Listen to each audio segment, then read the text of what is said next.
welcome to Pending, where I talk to people about their career, passions and experiences. This episode I spoke to Tyler Savage from the band Vivas. The band formed in 2022 and have since sold out shows at the Leppard and Sydney Matildas. They've also supported rock legends Leppard and Motley Crue. It was great talking to Tyler about their new single Bittersweet and everything the band has done this year, so I hope you enjoy.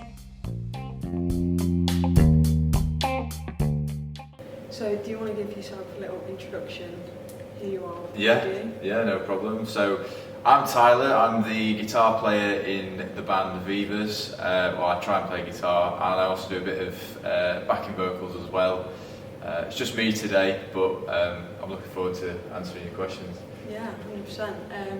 So for the bit where we just talk about something different, we're going to talk about football, Premier League, bad start. Yeah. Who are you supporting? No team in particular, because I'm not a Sheffield United fan, far from it. I'm a Wednesday fan, so unfortunately our season started on Friday, we lost, but the only thing that interests me about the Premier League is fantasy football, but I don't have any United players in there because they're not going to score many points. So, that's fair enough. Didn't your band, they used a song for the kit reveal? Yeah, that was not this season's, but the last season. It was used on the kit reveal, and to be fair, we just formed, so for something like that to happen to a band like us at that time was kind of like a huge break before we even properly got started, to be honest. It's one of those things actually, they really did back us with it because, to be fair, it wasn't something we really expected, but we shot a music video for the song It's Alright, and the person who did it works, closely with Sheffield Wednesday, so he basically sent it to them, and they loved it, and so they just used it straight away. But I had to keep it quiet for like a month. I couldn't even tell the rest of the guys either, because it was quite confidential. So it was a secret that I was just dying to just tell everyone for, but it was, when it came out, when the actual kit release came out, it was proper like hyper sort of stuff. That was so cool. And the fact that you're a Wednesday fan, I feel like that must make it so much cooler. I mean, because I know the Sherlocks did the kit reveal prior to, or the season before we did it, so it was, Wednesday quite like doing like a local theme in terms of the music, and just, wherever they do the kit launch, it's like a sort of a local place, even just like a place like this, very much for Sheffield things. So it was just great for us to be on it, to be fair. So did you go to the first match for the championship? I did, yeah. I'm not going to be able to go to many this season just because obviously we were on tour and stuff, and band comes first over football, unfortunately now. But yeah, I went because it was Friday night, so like night games I can go to quite easy without any other commitments really. But yeah, they played well. They were just, to be honest, you could tell that we played Southampton, and you could tell that they'd been in the Premier League for 10 years and we were in League One for a couple of years, so there was a gulfing class, but they handled it well. It's just that they lost. Most people, because I work in a pub, that's why I see most people before a football match, you get up at like 9 a.m, you go to the pub, a chance. How do you find that part of it? Is it? I love it, but I don't need to do that, but I do like it. Like I'm more than happy to just go to the match and have none of the build-up. I know some people like the build-up more than the match at times, because it's more like an excuse to get wasted, if that makes sense, and then you go to the match and you don't even know what happens, which isn't really me. But then again, every now and then I do like a bit of build-up, if you like. So it's mainly for away days. Home matches are, a little bit more boring, but following your team away is quite special. You've got to make a day of it, sort of thing. I know, and if you're going to places like London, it's like, it's a 3-hour journey anyway. You want to arrive at least 2 hours before kick-off, so it is like a whole day thing. Yeah, 100%. I'll get into the actual questions now. Yeah, no worries. You guys have, I mean, you came together in 2022 and yeah. have had such like massive success for how long you've been together. Have you got a music background, and how did you all sort of come together as one band? Yeah, to be fair, like it's one of those things where before obviously forming the band, it was a case of us, getting a lot of experience from previous bands that we were in. You kind of know what not to do, and then, rather than things to do, it's a case of then taking it into, Vivas, if you like, and then basically you've got a better understanding of how things work and, how to sort of expand a bit better than what, you did prior. But it's all a learning curve. So like, the bands that we were in before, ultimately we've taken the experiences we had from then just into what we're doing now. That's kind of the reason why, we've got sort of to this level that we're at. Yeah. But yeah, we don't like to just say that just because we're always looking at the next thing, if that makes sense. Of course. And how is it you all met originally? So James, he's not from Sheffield, but he's from Cumbria, so he came down to Sheffield because he was in uni, and he did like lots of open mics and stuff like that, so he was like into his music anyway. So he was looking to join like a band, like an indie type band, and we were, I don't know who, I think it was Keaton actually, who was like a friend of friends, and then introduced, etc. And it was from then on we were like, yeah, we'll play some music with you, sort of thing. So, and then Kane, he isn't even from Sheffield either, so he came up for the same reason. He was studying at uni. He was originally from Spalding, but same sort of deal. He was actually in another band, and we pinched him from that band, sort of thing. So we kind of felt bad about it, just because we kind of stole their bass player, but he was too good not to. You've got to do what you've got to do. Yeah. And then Keaton, the drummer, he's actually from Sheffield, from Ecclesfield. So I've known him probably the longest. I think I've known him since about 2017, so quite a long time. So yeah, we've been good friends.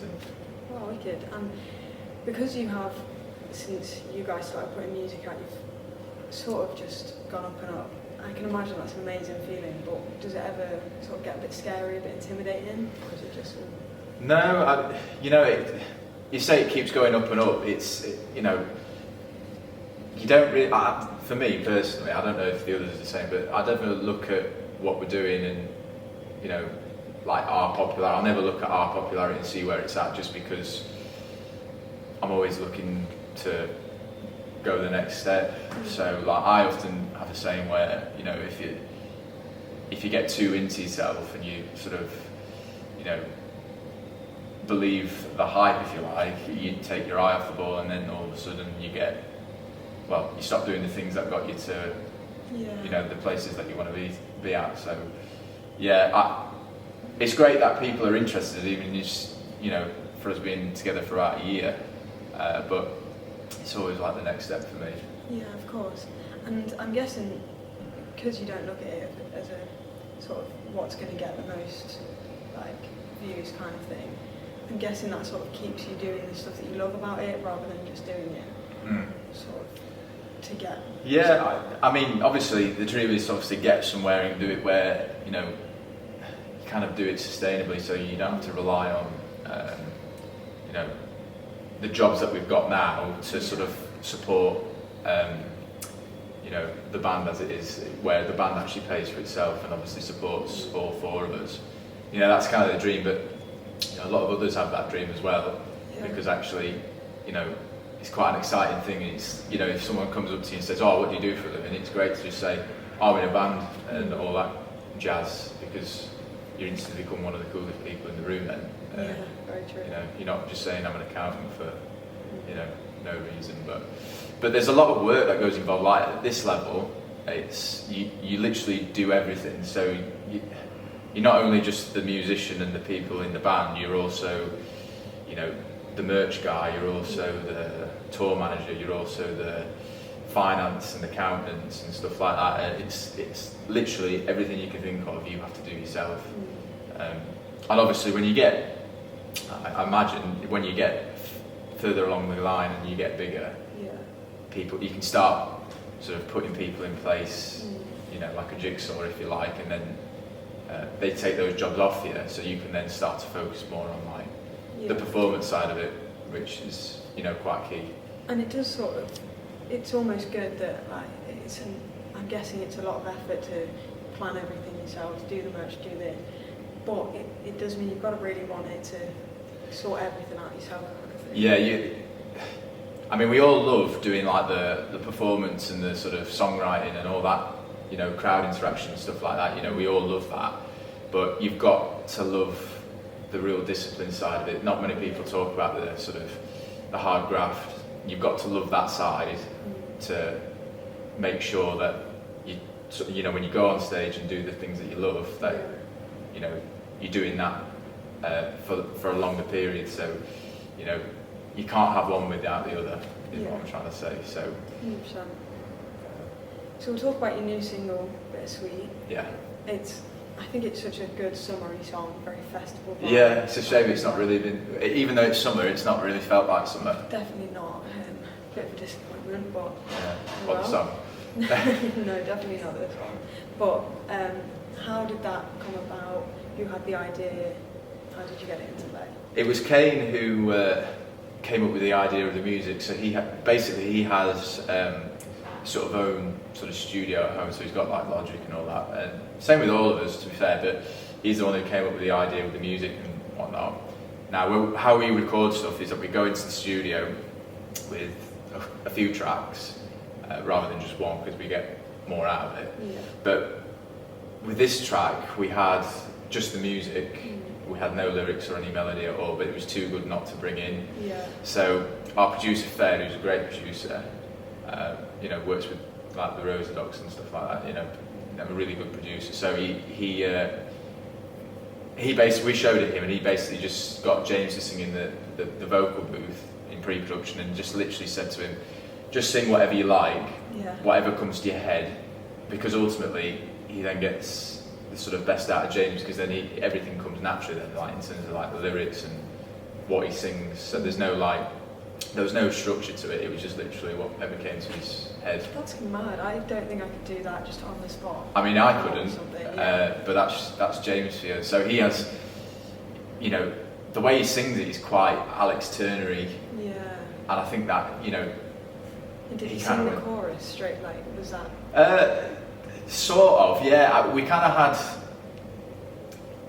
He kind of had the initial idea in his head, you know, because he was sort of blurring out words like, you know,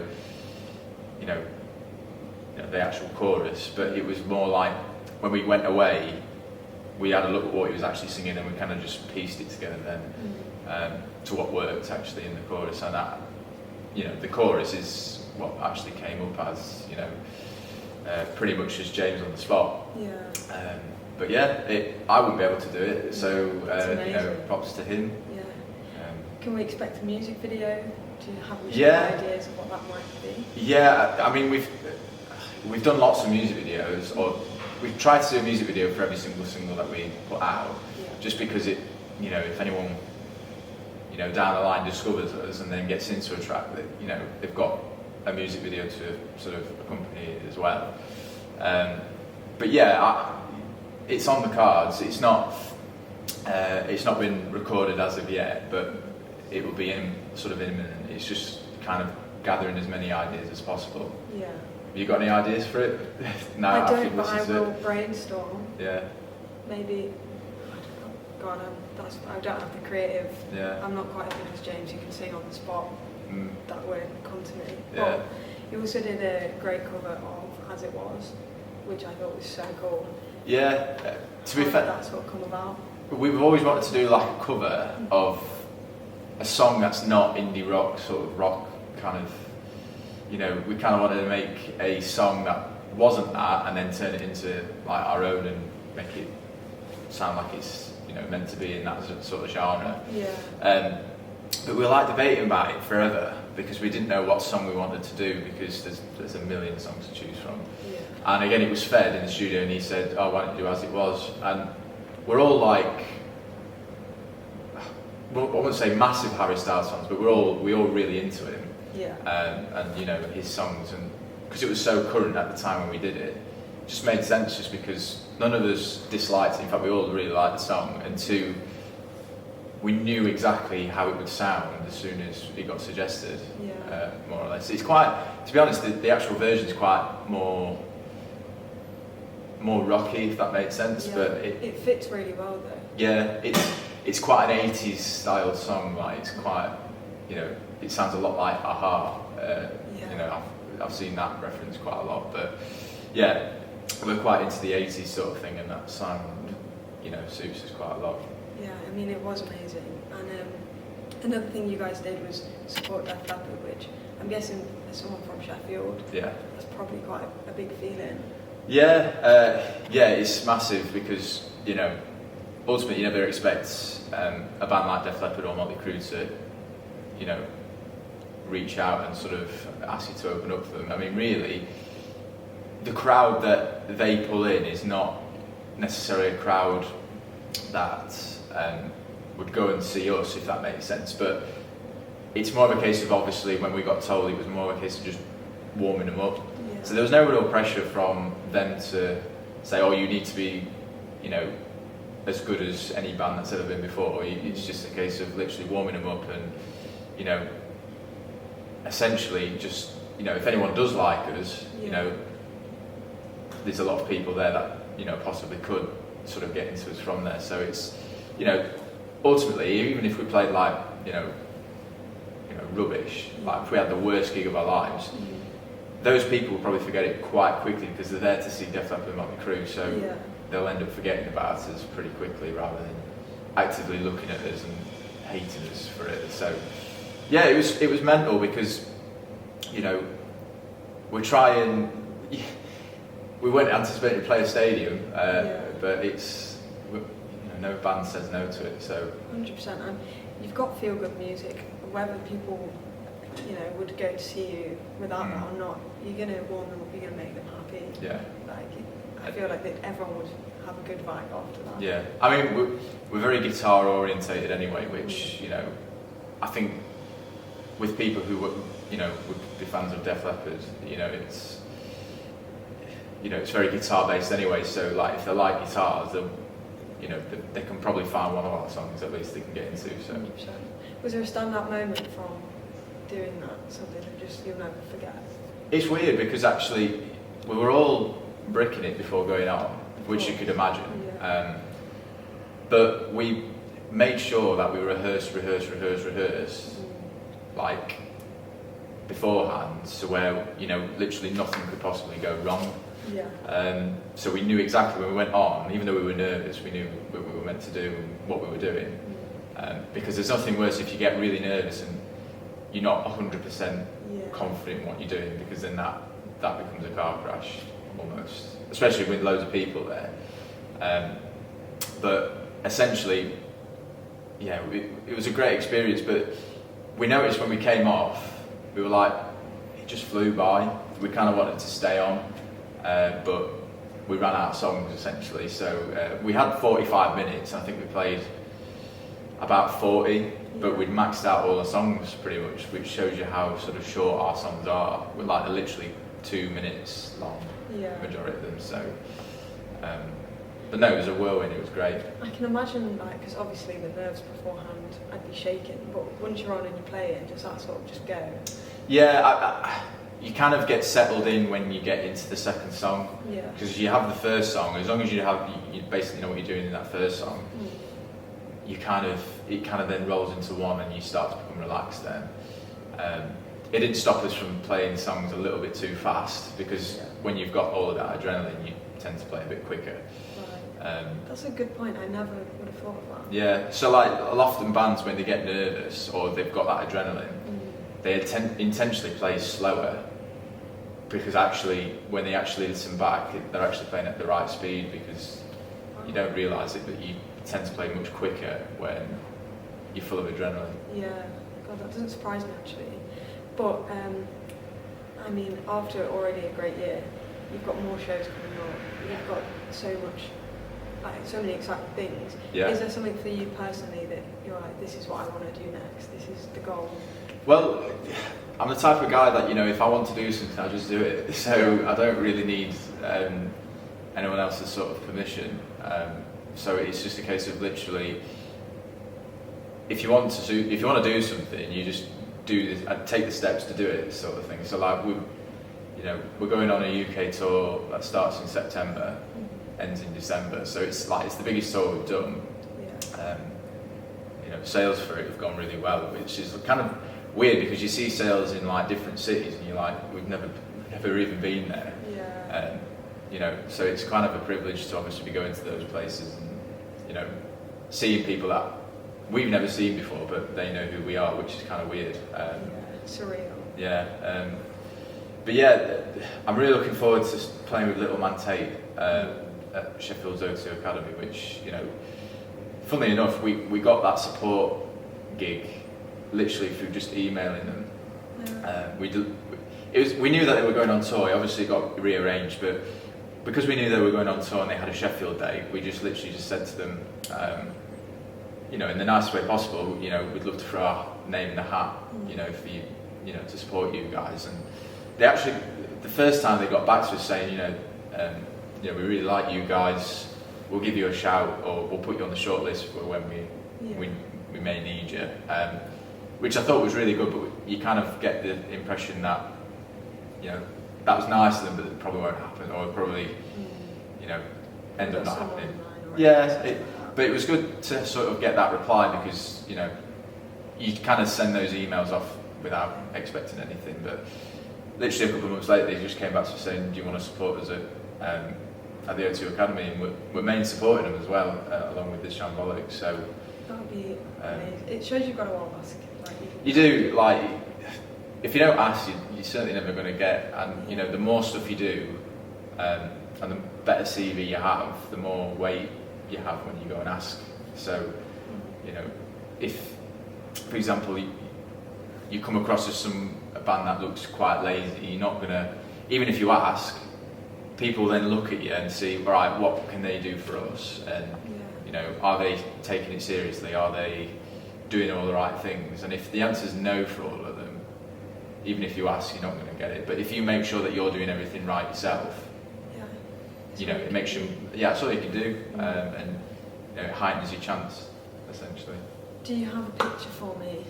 I do, yeah. I've got about 2,000 on my bloody phone because it just ends up, you know, clogging up. Because we take loads of pictures and we pride ourselves on good photographs. And I saw your like tour vlogs and stuff. I think they're so cool. Yeah, do you know what? Joel does them for us. Joel Arthur, he's in a band called Hideout. They're a good band, so make sure you check them out. But yeah, he does them all, and he gets a lot out of us in terms of energy. Although sometimes we can come across as quite boring, but you know, he gets the best out of us, sort of thing. So it's great when you can go to these shows and gigs, and you can show the other side of like the behind the scenes stuff and like how it happens. And just have a laugh, really. You know, if people are there to see that, then you know, people like that sort of stuff. But anyway, this is a photo. I don't know if you want me to show this to the camera or anything. Essentially, this photo here was literally when we came off stage at Lytham Festival. Again, that was supporting Leppard and Motley Crue. And the crowd there was much larger than the one at Bramall Lane, obviously, because we were opening up. Not everyone took the seats, and you know, it was basically still filling up Bramall Lane.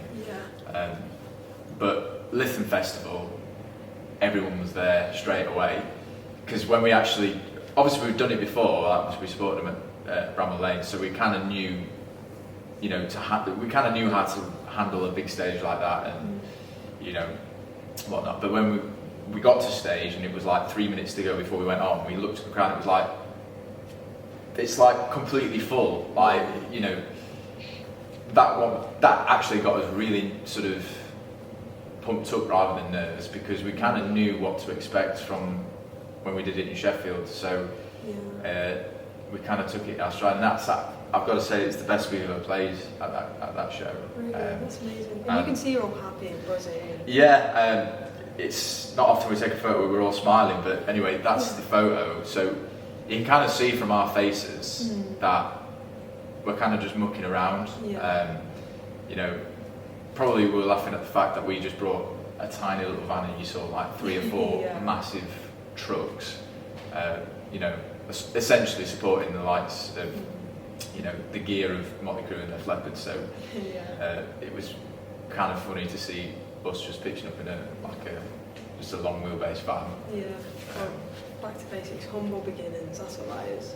Yeah, I mean, we'll always be like that though, because it's, you know, essentially who we are. So there's no point getting, you know, too big for our boots, because, like I said to you, like, if you get too big for your boots, then you're not focused on what you're actually doing. 100%. 100%. Do you have anything to promote? Tell everyone about what to listen to, what shows, anything? Depends when this comes out, because we've got some things that are in the pipeline now, which are unannounced. But apart from that, we've got lots of stuff that's obviously out on our socials that we're promoting. So, like we mentioned, there'll probably be a Bittersweet video, which we're looking at more of a kind of a random type video, which we've done a lot of, you know, band performance type videos and stuff like that. But this one might be a little bit more playful, if that makes sense, without sounding too cheesy. But yeah, no, looking forward to that. But yeah, we've got a lot of stuff lined up next year. Essentially, we've pretty much planned a spring tour already, because that's how far in advance you have to plan stuff. Yeah. And one of them is a Sheffield date, which we're looking forward to announcing and making everyone aware of that. Which that's the thing we're looking forward to. But yeah, as I say, I can't really announce it until we announce it. Okay, well, I'll link your Instagram anyway, so that people can go and see for themselves. But thanks for coming on. I really appreciate it. No, thanks for having me. It's been a decent chat, and you know, thanks for letting me waffle on for about 5 hours it seems. But great waffle.